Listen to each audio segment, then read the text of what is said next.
O chamado de Deus que dividiu a história do evangelismo no Brasil. Um homem cheio do poder do Espírito Santo e um carisma inigualável. Até seus adversários admiravam sua coragem e autoridade espiritual. Um homem à frente de seu tempo, seguido por milhões de pessoas.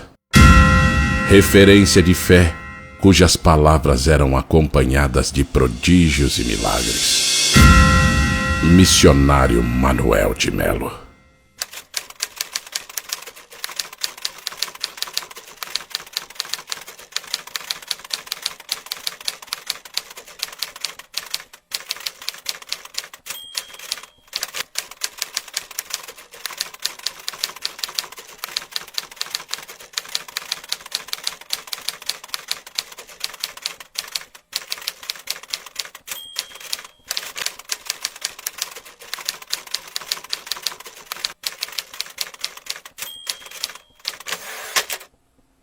No dia 3 de março de 1956, realizou-se num salão alugado no bairro de Pirituba, em São Paulo, o primeiro culto oficial do Movimento do Caminho, Igreja de Jesus Betel, liderado pelo missionário Manuel de Melo, com o apoio dos pastores Alfredo Rachid Góes, Arthur de Melo e outros obreiros consagrados.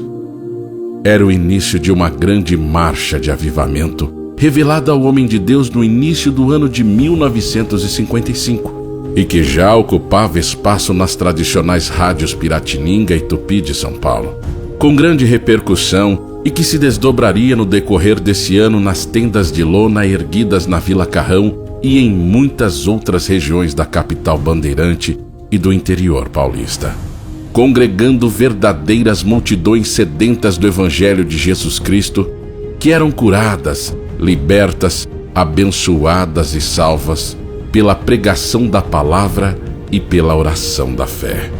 A notícia do que estava acontecendo em São Paulo rapidamente espalhou-se pelo Brasil, e logo dezenas de líderes cristãos foram se unindo ao jovem missionário, dispostos a caminharem sob a mesma bandeira e na mesma direção. Esses homens, líderes em seus estados, de denominações independentes, uniram-se à igreja em São Paulo, formando uma nova denominação, a Igreja Evangélica Pentecostal, que tinha como slogan o seu lema, o Brasil para Cristo, incorporado a seu nome a partir do dia 24 de agosto de 1974. Nos primeiros anos, a igreja foi terrivelmente perseguida. Seus opositores eram inescrupulosos e não mediam esforços para tentar detê-la. Tendas eram queimadas, templos depredados, pregadores caluniados, pastores eram presos. O próprio missionário Manuel de Melo foi preso 27 vezes, acusado injustamente, pagando o preço pela maneira poderosa como era usado por Deus.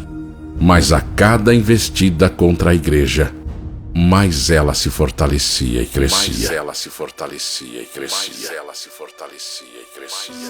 Foi a primeira igreja evangélica pentecostal de expressão nacional genuinamente brasileira, fundada por brasileiros. Foi a primeira igreja no Brasil a usar o rádio e a TV como canais de evangelização em rede nacional. Foi a primeira igreja a ocupar cinemas, teatros e estádios de futebol para cultuar a Deus no Brasil. Construiu o maior templo evangélico do mundo em sua época, inaugurado em julho de 1977 para 10 mil pessoas sentadas no bairro da Pompeia, em São Paulo, reconhecido então como o maior vão livre da América Latina. A Igreja O Brasil para Cristo organizou, além do seu trabalho religioso, uma importante malha de serviços sociais, composta de casas de recuperação de dependentes químicos, creches, orfanatos, salas de alfabetização e obras assistenciais. Hoje está espalhada em todo o território nacional, através das suas convenções e do Conselho Nacional, e no exterior através da Missão Desafio. No Brasil são milhares de templos e centenas de milhares de membros. Em maio de 1990, aos 60 anos, faleceu subitamente o missionário Manuel de Melo, deixando uma lacuna jamais preenchida e um legado valiosíssimo. Foi sucedido na presidência nacional da Igreja pelo pastor Olavo Nunes, Ivan Nunes, Orlando Silva, Roberto de Lucena e Luiz Bergamin, atual presidente do Conselho Nacional das Igrejas do Brasil para Cristo. A Igreja continua sua trajetória de fé e chega aos 61 anos como uma das mais estratégicas denominações evangélicas desse país, fiel ao seu propósito de ganhar o Brasil para Cristo.